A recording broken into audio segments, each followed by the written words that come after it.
wave number is equal to k. Now the wave number is equal to k. Now the wave number is equal to 2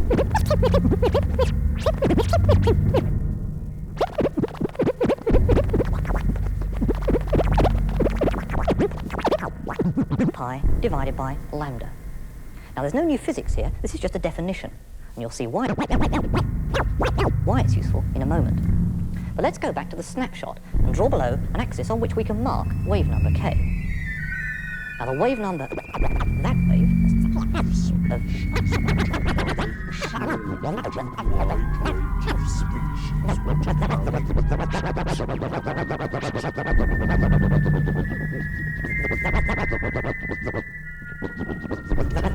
It's a fucking big bird.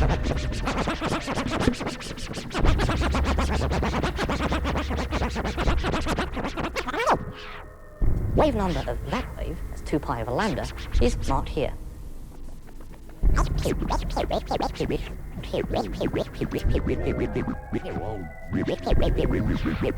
Marked here.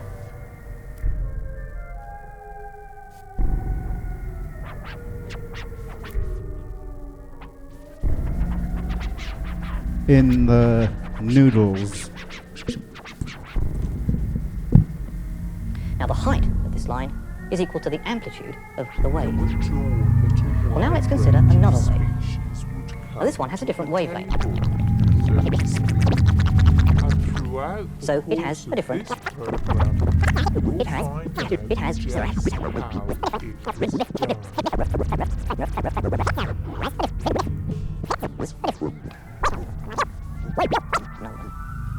And the amplitude of that, the one before, are different, so they have different height. It's a fact. Now, we can combine these two waves using the principle of superposition. The bottom one's being wiped off. A combined wave is appearing along the top. It's no longer a simple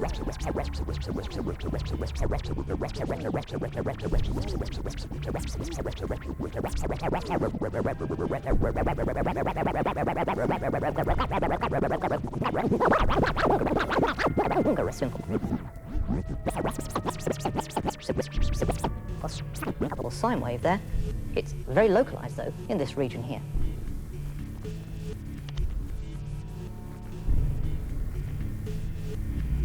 And we can go. And we can go.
Now we can go on to add a third sine wave.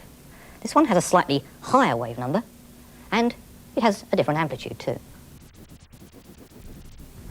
Now, when these waves are added together, we get an even more localized wave. Well, obviously, we can keep on doing this, adding more and more sine waves. And here, many different waves have been added together to form a very localized wave here. It's called a wave packet. Now, to make up this wave packet, we have had to use very carefully chosen wave numbers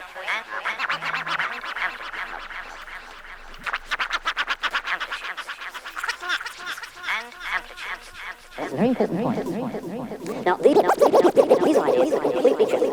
They apply to any type of sine wave. But what's all this got to do with quantum mechanics? Well, let's try What's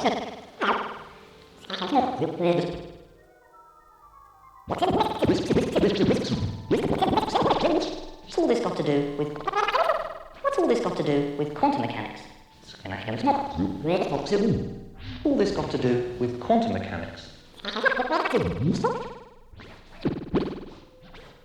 What's all this got to do with quantum mechanics? Well, let's try to use these ideas to model the behavior of particles like free electrons.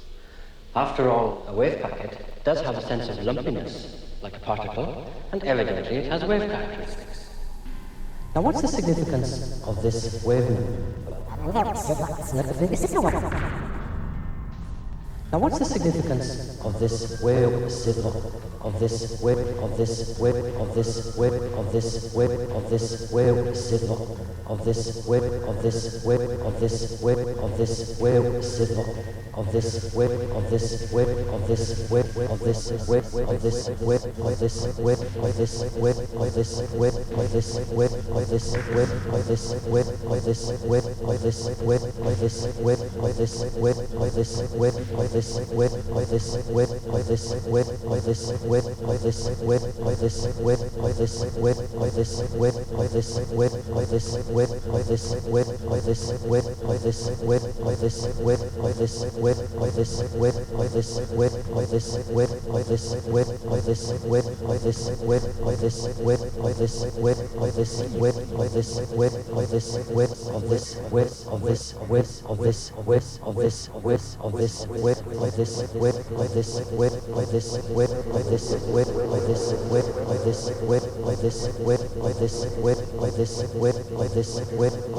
plot down below.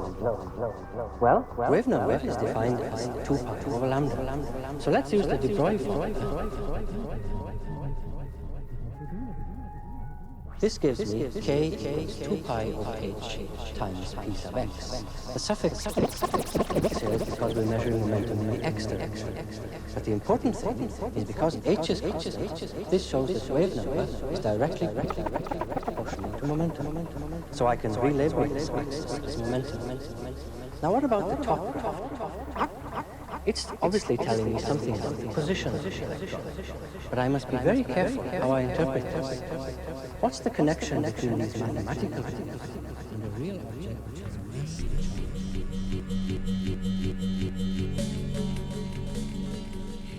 It's a fact. It's a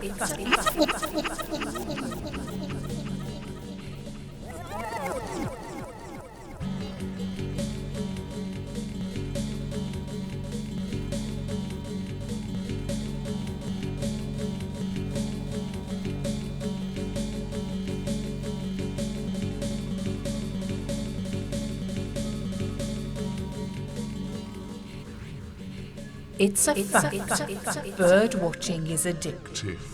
But in the case of our feathered friends, this is one addiction that happens to be very good for you. After the stresses and strains of a busy day at the office, there's nothing better to help you relax than sitting down in a much-loved armchair with a garden view to watch the birds fluttering about their business. And even better, you don't need any fancy equipment or complicated manuals to start bird watching. Just a good vantage point and a handful of birdseed. Nevertheless, there are a few things that will help you on your way. And although far from being compulsory, and although help you on your way, and although far from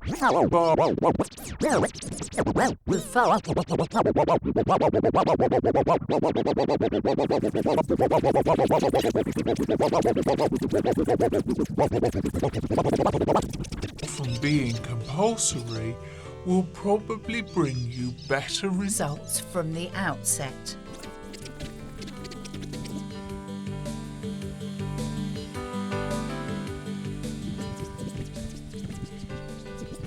A good bird identification book is extremely helpful because despite being able to recognise the more obvious species like the magpie and the robin, it's good to know what you're watching. There's also a big difference between the plumage of males and females of any given species. For example, you might think that everybody would be able to spot a blackbird with its characteristic shiny jet plumage and orange-yellow bill. And this would be the case if it happened to be a male blackbird you were looking at.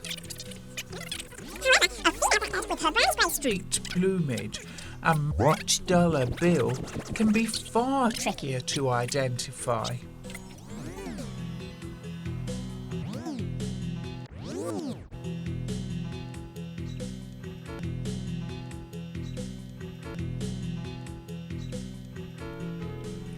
This is when other factors such as flight pattern, movement and song will be helpful, and a good bird identification book will have details of all these traits, as well as colour, wing bars and general markings. Colour, wing bars and general markings. Colour, wing bars and general markings. Colour, wing bars and general markings. Colour, wing bars and general markings.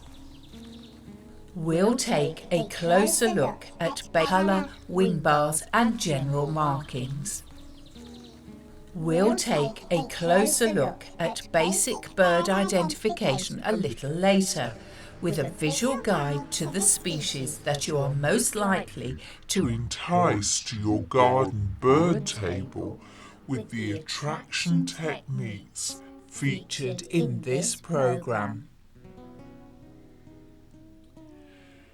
Historically, people have been interacting with wild birds for centuries. People have been interacting with wild birds for centuries. People have been interacting with wild birds for centuries. People have been interacting with wild birds for centuries. People have been interacting with wild birds for centuries, but the pioneer of feeding garden birds was a German nobleman who encouraged birds into his gardens with feeding devices and bird boxes. During the 20th century, the idea of bird tables developed, and as the 21st century progresses, technological advances have improved the design of bird feeders to an incredibly sophisticated degree. However, most bird watchers start on a small scale, perhaps scattering kitchen scraps out onto the lawn. This is absolutely fine, and even when you've progressed to a bird table, which you undoubtedly will, it's always worth scattering some food on the ground because there are species that prefer to feed in this way.